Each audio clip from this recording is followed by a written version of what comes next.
제가 가장 좋아하는 영화 중에 가타카라는 영화가 있습니다. 내용이 어떤 거냐면은 미래 세상 속에서 가장 좋은 정자와 난자를 만날 확률을 최고의 조합을 해서 아기를 갖는 사회입니다. 조작하는 유전자는 질병도 예측할 수 있고 그 재능이나 능력도 예측할 수가 있고 심지어는 수명까지 예측을 할 수 있습니다. 한 사람은 유전자 금수저로 태어나는 거고요. 다른 누군가 자연적으로 임신해서 낳던 아기는 그냥 랜덤하게 그런 유전자를 가지고서 태어나는 겁니다. 그리고 영화에서 두 형제가 있습니다. 형은 유전자 흑수저라서 폐활량도 좋지 않고 눈도 좋지 않습니다. 동생은 최고의 유전자를 골라 태어난 유전자 금수저입니다.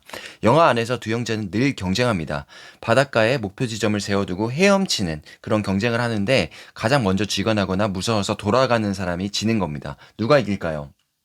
당연히 유전자 금수저가 매번 이깁니다.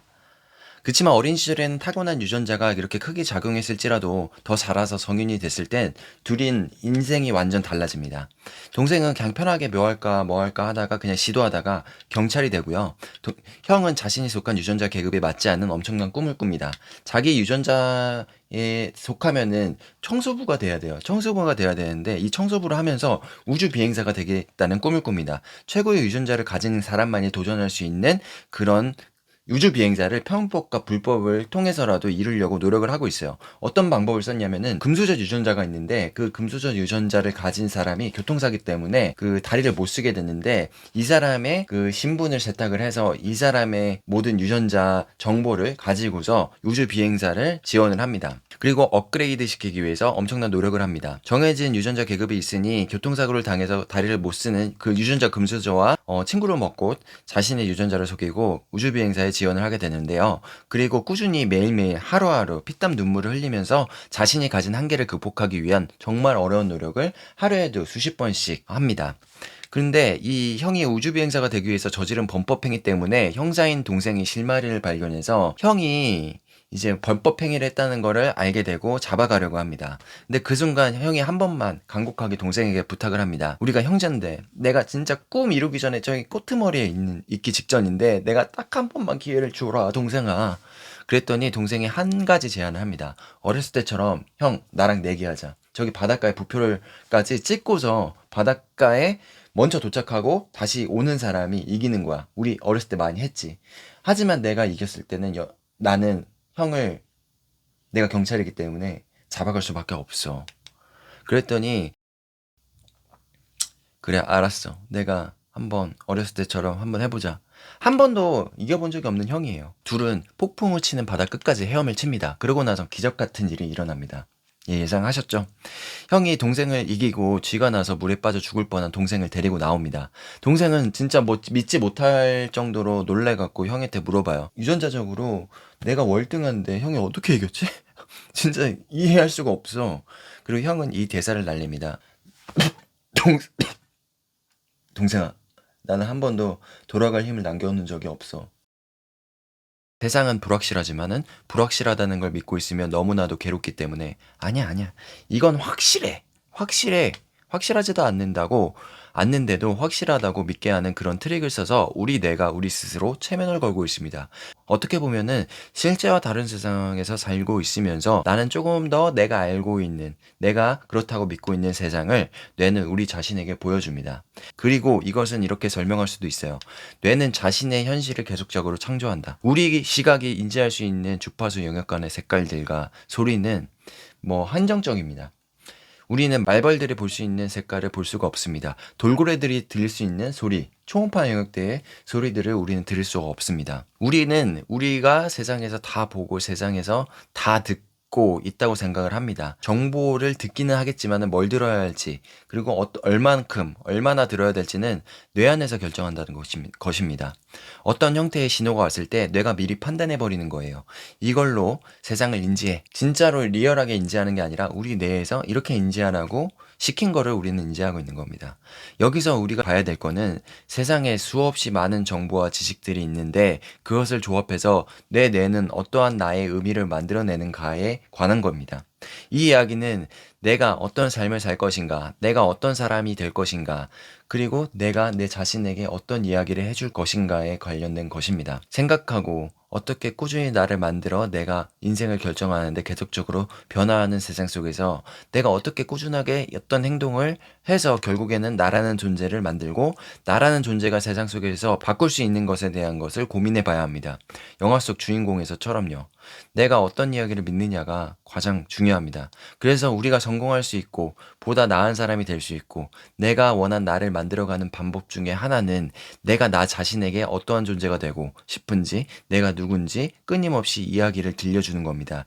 제가 가장 힘들었던 순간이 있는데요. 세상은 왜 나한테 이렇게 각박하지? 그리고 왜 세상은 나한테 이런 기회를 주지 않을까? 라고 굉장히 절망적인 마음이 계속 들었던 몇 년이 있었습니다. 소라게가 있습니다. 개나 가재처럼 딱딱한 소라 껍질을 가지고 보호된 존재입니다. 얘네들은 뼈가 없고 자기 주변에 딱딱한 껍질로 보호가 되어 있어요. 근데 딱딱한 껍질 때문에 성장을 더 이상 할 수가 없습니다. 근데 이 성장하지 못하는 존재는 결국에 한 단계 성장하기 위해서 자기를 보호하고 있던 껍질을 버리고 세상에서 가장 연약한 존재가 됩니다. 나오는 순간부터 세상의 모든 포식자들의 먹잇감이 됩니다. 그냥 세상에 가장 내놓은 그냥 살코기가 되는 겁니다. 아이러니하는 것은 딱딱한 나를 보호하고 있던 껍질을 벗어나와서 정말 연약한 존재가 되는 순간 더 큰 존재가 되기 위한 기회가 생기게 된다는 겁니다. 이걸 보고 저는 저 자신에게 이런 이야기를 했습니다. 나는 인간이지만 내가 가장 상처받기 쉬운 순간에 가장 연약하고 세상 사람들에게 발가벗겨진 이 순간이 어떻게 보면 우주가 나를 한 단계 더 발전된, 한 단계 더 성장할 수 있는 그런 존재가 되기 위한 기회를 주고 있는 것이다. 라고요. 내가 원하는 나를 만들어 나가기 위해서는 끊임없이 시도가 필요합니다. 그 시도를 극복하기 위해서는 내가 나 스스로 해주는 어떤 이야기가 필요합니다. 저는 교관조종사로서 4년간 경비행기를 1000시간 정도 탔는데요. 항공기는 절대 목적지까지 직진으로 가지 않습니다. 바람이라는 존재가 있기 때문인데요. 제가 1000시간 이상 그리고 민항기까지 하면 2000시간 이상 비행하면서 바람이 캄너트인 아예 바람이 없는 존재는 얻는 시기는 거의 존재하지 않았습니다. 고도가 올라갈수록 바람의 세기는 더 커집니다. 그래서 조종사는 파일러링이나 아니면 트래킹을 통해서 데드 레코딩을 통해서 목적지의 바람을 고려해서 끊임없이 항공기의 헤딩인 항공기 기수를 조정합니다. 바람을 극복하지 않고 목적지만을 찾으려고 하면 절대 목적지에 도착할 수가 없습니다. 삶도 마찬가지라고 생각합니다. 목표를 향해서 직진으로만 나아갈 수 없는 게 인생입니다.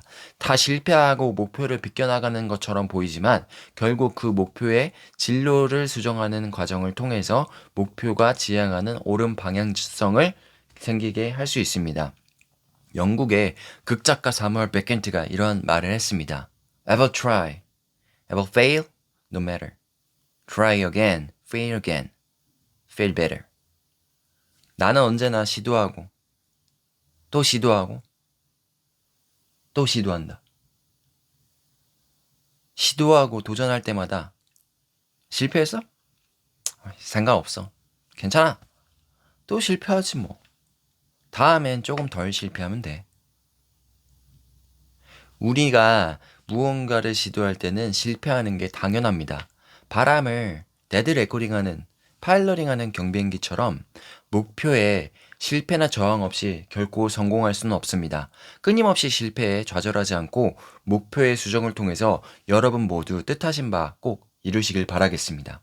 그 목적지까지 가는 데 있어서 긍정적인 자신만의 이야기를 믿고 포기하지 않는 마음을 계속적으로 가질 수 있기를 빕니다. Fail fast, try more, fail better.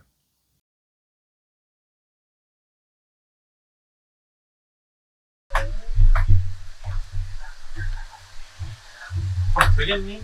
안 되지? 그럼 되겠냐고. 던집니다. 이도 모르고 받는 나도 모르고 치는 개도 모른다.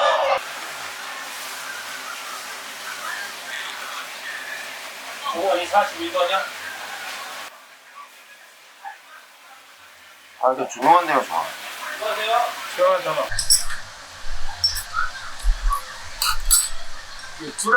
두라빠님 뭐 있어? 두라빠님 안녕하세요. 이런 거 누구야? 애들 아빠라는 거죠. 애기들 아빠, 뚜라빠, 뚜라빠, 멋있다. 들어와, 여긴 뚜라빠, 진모, 애들 아빠, 진모. 이렇게 하면 되겠네. 약간 이런 거 부담스러워. 나는 유튜브를 할 때 광대가 되고 싶지 않아. 이렇게 광대가 되거나 네가 아니면 말하는 그 유튜브에서 광대가 안 되고 살아남으려면은 네가 알고 있는 컨텐츠로 살아남을 수가 없어요. 컨텐츠가 어떤 컨텐츠? 자기 개발? 그 자기 개발은 너도 하고 나도 하고 니도 하고 우리도 하는 게 자기 개발이고 나도 할 수 있고 니도 할 수 있고 나도 할 수 있고 옆에 지나가는 사람도 할 수 있는 게 자기 개발인데 그러면 그걸 갖다가 네가 방송을 할 거면 임팩트가 없는데? 쓰네. 임팩트가 없는데 어떻게 할 거냐고. 그러니까 너가 튀지 않으면서 성공하려는 거는 정말 힘든 일이긴 하지만 이 방송 브로드캐스트의 입장에서는 힘들긴 하지만 그래도 보긴 하거든. 우린 프로지. 비행해서.